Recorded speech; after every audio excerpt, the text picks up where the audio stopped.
Hello, and welcome back to Spittin Sports with Lamar. I am Casey Lamar, and I'm coming at you from the 256.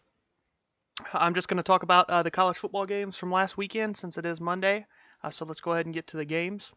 So on Thursday night, you had number 12 UCF taking on Temple. UCF trailed for a little while in this game. 12, they're not gonna get much higher than that. They're not gonna make the playoff unless everybody loses the rest of their games from here on out. They gave up 40 points to Temple, who is 5-4 now after that loss. UCF's 8-0. I think they're a good football team, but they're not. They are not. They're not going to get a shot, and I don't think they should. Um, they don't play anybody else like the rest of these teams. Friday night, you had number 25 Virginia. They finally cracked the rankings, and they immediately lose. Pittsburgh, very surprisingly, 4-1 in the ACC play, but they beat Virginia 23-13. Saturday night, the first game that comes up on the list here is number 1 Alabama. Complete domination. I'm actually going to have another video reacting to this game. Absolute domination over LSU, 29-0 in Death Valley. They shut out the LSU Tigers. The Clemson Tigers, they're playing much better as of late. They've really turned it up since that Syracuse game. But they beat Louisville 77-16. Much of the scoring was done on the ground. The backups played most of this game for Clemson. 77-16. Notre Dame, they stayed undefeated. Northwestern kept it really close, especially in the fourth quarter when they scored 14 points to get the game much closer. But Notre Dame put on a touchdown later in the game in the fourth quarter to make it a 10-point victory, 31-21 over Northwestern. Michigan, they're a very good football team. I've said it a few times now. They're playing the best football they have under Harbaugh so far. Since he's been there, this is the best football they're playing. Shea Patterson's the best quarterback they've had. 42-7, they absolutely demolished Penn State. This game's the story of the blowouts. 2 years ago, Michigan blew Penn State out. Last year, Penn State blew them out. This year, Michigan returned the favor. Michigan will be in the top 4 of tomorrow night's rankings. But Michigan 8-1, 6-0 in Big Ten play. Their only loss to Notre Dame, who is still undefeated and ranked ahead of them. Next, you had the battle of the SEC East. Winner take all game here. Georgia, just too much for Kentucky. I believe if Kentucky would have thrown the ball more earlier in the game, they would have had a better chance. And a few times, it looked like on those RPO plays that Wilson should have ran for Kentucky, but he handed the ball off. But anyway you put it, Georgia, too much for Kentucky. They win the East again this year. And with Alabama's win, the SEC championship is set in stone. You've got Alabama-Georgia rematch of the national title for all the marbles in the SEC that first weekend in December. But Georgia, just too much for Kentucky when all was said and done. They win 34-17 over the Wildcats. Next, you had a classic Big 12 shootout. Oklahoma-Texas Tech. Texas Tech led for a while in this game. But Oklahoma, their offense just scored a little bit more points when all was said and done. 51-46, classic Big 12 shootout game. Oklahoma stays alive at 8-1, 5-1 overall in the Big 12. Well, 5-1 in Big 12, 8-1 overall, whatever you want to say. Texas Tech is now 5-4, 3-3 in conference play. Next, Cal gave Washington State all they could handle. It took a late touchdown, less than 30 seconds left, maybe even less than 20 seconds left. It was extremely late. Really late touchdown for the Cougars to stay undefeated. But Washington State, they stay undefeated not undefeated. They stay at 5-1 in Pac-12 and 8-1. They did lose to USC earlier this year, so that's really going to hurt their playoff chances. But they keep the playoff hopes alive with the 19-13 win over the Cal Golden Bears. This game, Ohio State still got a lot to work on. They were trailing 21-16 at half to Nebraska. In the second half, Nebraska kept it close. Ohio State eventually won the game, 36-31, but Ohio State's got a lot of issues.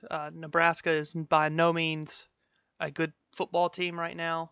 2-7, 1-5 overall, or 1-5 in the Big Ten. I keep wanting to say overall. 1-5 in Big Ten play. Ohio State's got issues that they're going to have to figure out, or Michigan's finally going to jump up and get them. But Ohio State won. They kept their playoff dreams alive with a close win over Nebraska. Next, Florida just keeps they're starting to fall apart now after that loss to Georgia. They lost to Georgia, and then Missouri came in and ran them off the field in the swamp. Missouri jumped ahead and never looked back. They end up beating the Gators by 21 in the swamp on the Gators' home turf. Missouri beats the Gators by 21, 38-17. Drew Lock had a great game. Crockett had a nice game on the ground for Missouri. Florida, that loss seems to have to Georgia seems to have derailed that team. They're now 6-3, 4-3 in SEC play. And Missouri finally gets their first SEC win of the season. They sit at 5-4, 1-4 in the conference. But Missouri 38-17 over Florida. The next one was another classic Big 12 shootout, all the way down to the end. That was won by West Virginia. So the Big 12 looks like it's between West Virginia and Oklahoma at this point, unless one of them slips up before they play. But West Virginia, Texas, classic Big 12 game. The final was 42-41 West Virginia. Will Grier threw an absolute dime with 16 seconds left to make the game 41-40. West Virginia said, let's go for the win. And that's what they did. They came up with a play. And they actually got it the first time, but the timeout was called before. So they ran the play again. And Will Grier found the end zone from 2 yards out, ran it in, and it gave West Virginia the 42-41 victory, keeping their slim playoff hopes alive as well. But like I said, Oklahoma, West Virginia, it looks like it's between those two for the Big 12, barring any upsets happening. The Pac-12 is kind of a joke this year. I mean, Utah, they were sitting at 6-2, the only one of two ranked teams in the Pac-12. And they go to Arizona State and get ran off the field. The second half was dominated by Arizona State. It was 21-17 at the half, and then it was 21-20 going into the fourth quarter. And then Arizona State absolutely just demolished them in the fourth quarter. Arizona State scored 17 to Utah's 0 and win the game 38-20. Arizona State, they've jumped up and had some upsets this year. But they've also had some losses that are head-scratching. But Utah, they fall to Arizona State 38-20. Next, you had Iowa. They are now on a 2-game losing streak. Purdue, after the huge game against Ohio State, went to Michigan State and lost. Well, they returned home and beat another ranked conference team with a field goal at the very end of the game with 8 seconds left. And Purdue beat Iowa 38-36 on their home field. Purdue is now 5-4 overall, 4-2 in Big Ten play. Iowa's 6-3 overall, 3-3 in conference play. Next, you had Louisiana Tech at Mississippi State. Mississippi State, no issues whatsoever. Fitzgerald, he had a huge game, throwing and running. He had 4 touchdowns through the air and 100 yards on the ground. Mississippi State, huge game. Now that they're 6-3, they're 5-1 at home. But anyway, they're 6-3. And they've got a huge game with Alabama this upcoming weekend. The Bulldogs, they will for sure move up in the rankings. So you'll have a top 15 matchup between the Bulldogs and the Tide this coming Saturday. But Mississippi State 45-3 over Louisiana Tech. Syracuse, their improvement just keeps showing. They're 7-2 now, 4-2. So it shows that there was a reason that they played Clemson so close. That they came in the rankings at 19 this week. They are guaranteed to move up as well. 7-2. It's weird seeing Syracuse they have such a good record and we're playing so good right now. They're 7-2. They're 4-2 in ACC play. Wake Forest falls to 4-5 and 1-4 in conference play. Next, you had the number 20 Texas A&M Aggies on the road at the Auburn Tigers, and Auburn, albeit that they had 14 points at halftime, they looked terrible for 3.5 quarters. Texas A&M had control of this game, and Jimbo's play calling killed the Aggies. It killed them. They threw a pick. Auburn scored on, and then Auburn scored again late in the game with just over a minute left, around a minute left, on an amazing diving catch to win the game. Auburn scored 14 unanswered in the fourth quarter to win the game 28-14. Jimbo's play calling was very head-scratching in this one, but Auburn, they get the job done. They're now 6-3. They will most likely be back in the rankings this week. They're 6-3, but 3-3 in SEC play. A&M has now fallen to 5-4, and they are also 3-3 in SEC play. But Auburn beats the Aggies 28-24. North Carolina State gets back on the winning train here. Perfect team to do that against, Florida State, and that's who they were playing. Not much to really say. They established a lead early, never looked back. They smacked Florida State 47-28. Boston College, they went to a struggling Virginia Tech team and got the job done on the road.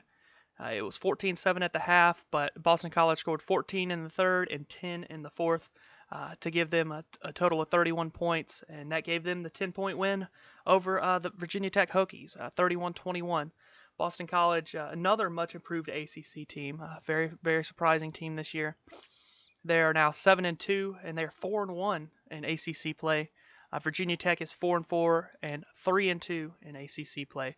But Boston College continues their winning ways this season, and they're now they won 31-21 and improved to 7-2. Number 23 Fresno State playing 2-7 UNLV. Exactly what you expect to happen in one of these conference group of 5 conference games like this. Fresno State 48-3. No problems there. Iowa State, they're quietly a very surprising team in the Big 12. They're at 5-3 overall, but 4-2 in the Big 12. But they were playing Kansas, so it went about as how you'd expect playing Kansas. Iowa State jumped out early, never looked back. They got the easy win over Kansas, 27-3. But that is it for the college football recap for today. If you enjoyed this video, don't forget to leave a thumbs up, share the video, and subscribe to the channel for more videos like this, as well as any others that I put out there. But this has been Spittin' Sports with Lamar. I am Casey Lamar. I look forward to talking to you guys tomorrow.